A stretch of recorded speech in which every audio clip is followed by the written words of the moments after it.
The Magicians, Fallout by Rachel Lawson. Apparently, the man was killed because he knew too much and was going to speak in court, so someone silenced him. A grim reaper said matter-of-factly to the sergeant of the police in a rather odd-looking scene, that of a morgue.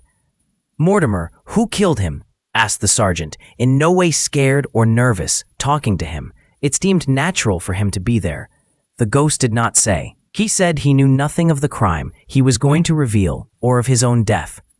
"I take it as a Three Wise Monkeys case," said Mortimer, matter-of-factly.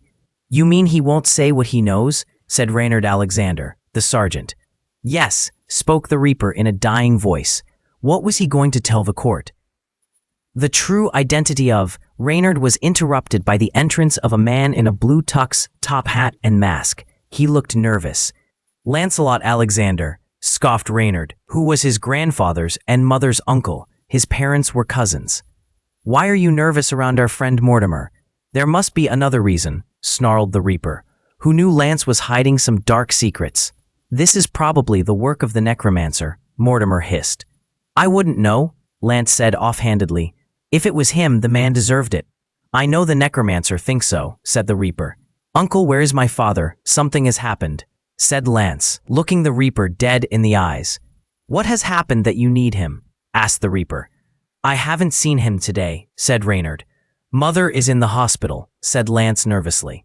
Reynard was speechless. He loved her. She was his niece, and he hadn't heard of it.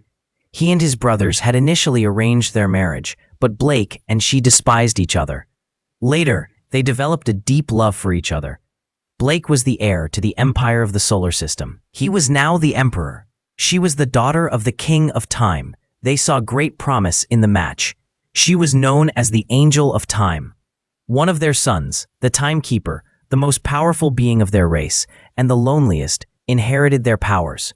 "But enough of him.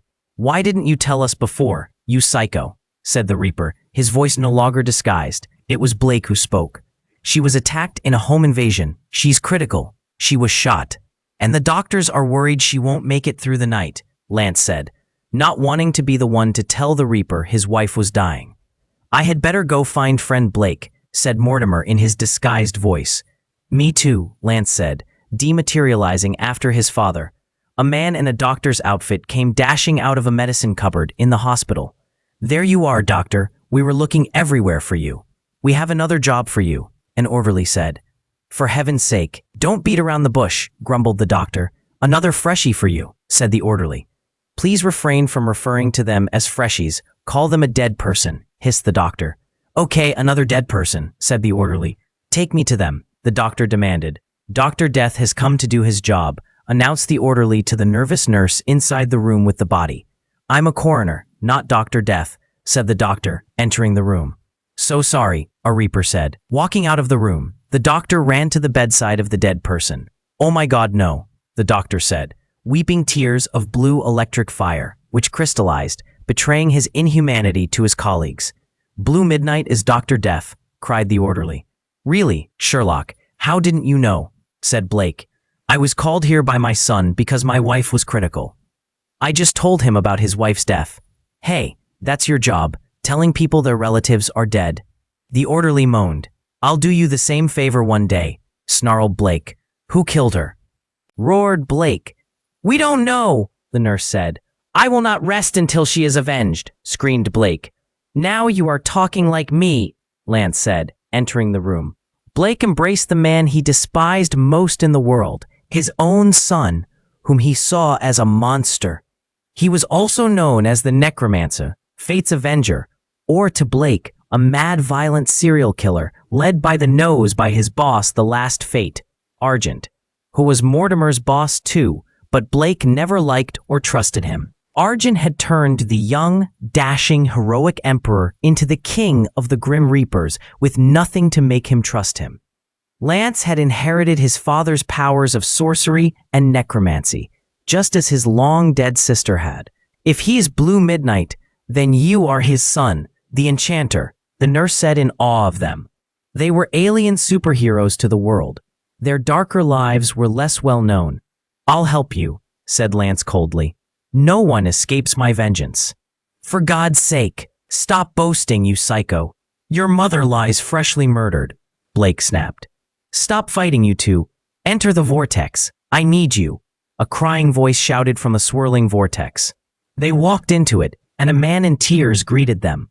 Blake hugged him. Son, said Blake, crying.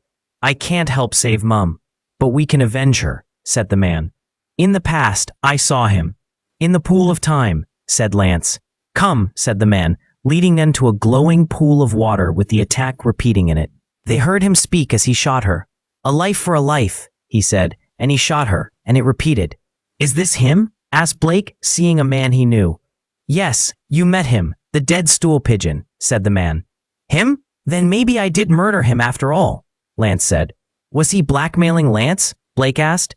No, Dad is being blackmailed, or will be when you go back, said the man. Why? Blake asked.